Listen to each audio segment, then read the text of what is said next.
ਨਜ਼ਮ ਦਾ ਨਾਂ ਹੈ ਯਾਦ ਸਤਾਂਦੀ ਏ। ਇਹਦਾ ਪਹਿਲਾ ਹਿੱਸਾ ਹੈ, ਅੱਬੂ ਜੀ ਤੁਹਾਡੀ ਯਾਦ ਸਤਾਂਦੀ ਏ, ਜਿਵੇਂ ਵਿਛੜੀ ਕੂੰਜ ਅਡਾਰੋਂ ਕਰਲਾਂਦੀ ਏ। ਫਿਕਰਾਂ ਸਾਰੀਆਂ ਮੁੱਕ ਜਾਂਦੀਆਂ ਨੇ ਜਦੋਂ ਬਾਪ ਹੋਵੇ ਹਯਾਤ। ਫਿਕਰਾਂ ਸਾਰੀਆਂ ਮੁੱਕ ਜਾਂਦੀਆਂ ਨੇ ਜਦੋਂ ਬਾਪ ਹੋਵੇ ਹਯਾਤ। ਬਾਪ ਬਿਨਾ ਜੱਗ ਉੱਤੇ ਕੋਈ ਨਹੀਂ ਲੈਂਦਾ ਵਾਤ। ਬਾਪ ਬਿਨਾ ਜੱਗ ਉੱਤੇ ਕੋਈ ਨਹੀਂ ਲੈਂਦਾ ਵਾਤ। ਇਸੇ ਲਈ ਅੱਬੂ ਜੀ ਤੁਹਾਡੀ ਯਾਦ ਤੜਪਾਂਦੀ ਏ, ਅੱਬੂ ਜੀ ਤੁਹਾਡੀ ਯਾਦ ਸਤਾਂਦੀ ਏ।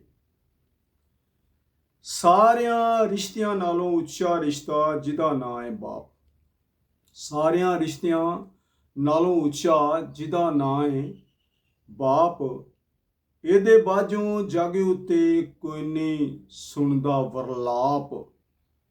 ਇਸੇ ਲਈ ਮੈਨੂੰ ਬਾਪ ਦੀ ਯਾਦ ਸਤਾਂਦੀ ਏ, ਅੱਬੂ ਜੀ ਤੁਹਾਡੀ ਯਾਦ ਸਤਾਂਦੀ ਏ। ਬਾਪ ਨਾ ਮਰੇ ਜਵਾਨੀ ਵੇਲੇ, ਨਾ ਮਰੇ ਵਿੱਚ ਬੁਢਾਪੇ। ਬਾਪ ਨਾ ਮਰੇ ਜਵਾਨੀ ਵਿੱਚ, ਨਾ ਮਰੇ ਵਿੱਚ ਬੁਢਾਪੇ। ਬਾਕੀ ਘਰ ਦੇ ਸਾਰਿਆਂ ਜੀਆਂ ਨੂੰ ਪੈ ਜਾਂਦੇ ਸਿਆਪੇ। ਕੱਖ ਨਹੀਂ ਛੱਡਦੀ ਪੱਲੇ ਜਦੋਂ ਹੋਣੀ ਫੇਰਾ ਪਾਉਂਦੀ ਏ, ਅੱਬੂ ਜੀ ਤੁਹਾਡੀ ਯਾਦ ਸਤਾਂਦੀ ਏ। ਛੱਡ ਦਿਓ ਸਾਰੀ ਬਦਤਮੀਜ਼ੀ ਤੇ ਕਰੋ ਬਾਪ ਦਾ ਅਤਰਾਮ। ਛੱਡ ਦਿਓ ਸਾਰੀ ਬਦਤਮੀਜ਼ੀ ਤੇ ਕਰੋ ਬਾਪ ਦਾ ਅਤਰਾਮ।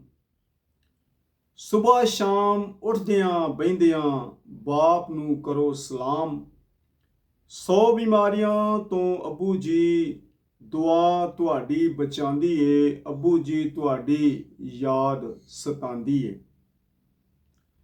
ਸਿਰ ਉਤੋਂ ਜਦੋਂ ਬਾਪ ਦਾ ਸਾਇਆ ਉੱਠ ਜਾਵੇ। ਸਿਰ ਉਤੋਂ ਜਦੋਂ ਬਾਪ ਦਾ ਸਾਇਆ ਉੱਠ ਜਾਵੇ। ਦਾਣਾ ਪਾਣੀ ਜਦੋਂ ਜੱਗ ਉਤੋਂ ਨਖੁੱਟ ਜਾਵੇ।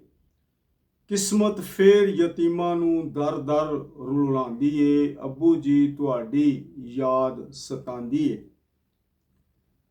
ਗਫੂਰ ਘੜੀ ਪਲ ਦੀ ਗੱਲ ਨਹੀਂ, ਇਹ ਉਮਰਾਂ ਦੀਆਂ ਗੱਲਾਂ। ਗਫੂਰ ਘੜੀ ਪਲ ਦੀ ਗੱਲ ਨਹੀਂ, ਇਹ ਉਮਰਾਂ ਦੀਆਂ ਗੱਲਾਂ। ਸੋਚ ਸਮਝ ਕੇ ਪੈਰ ਰੱਖ ਲਵੀਂ, ਕਿਤੇ ਰੁੜ ਨਾ ਜਾਵੀਂ ਠੱਲਾਂ। ਤੜਪਾਂਦੀ ਏ ਰੁਲਾਂਦੀ ਏ, ਅੱਬੂ ਜੀ ਤੁਹਾਡੀ ਯਾਦ ਸਤਾਂਦੀ ਏ, ਜਿਵੇਂ ਵਿਛੜੀ ਕੂੰਜ ਅਡਾਰੋਂ ਕੁਰਲਾਂਦੀ ਏ।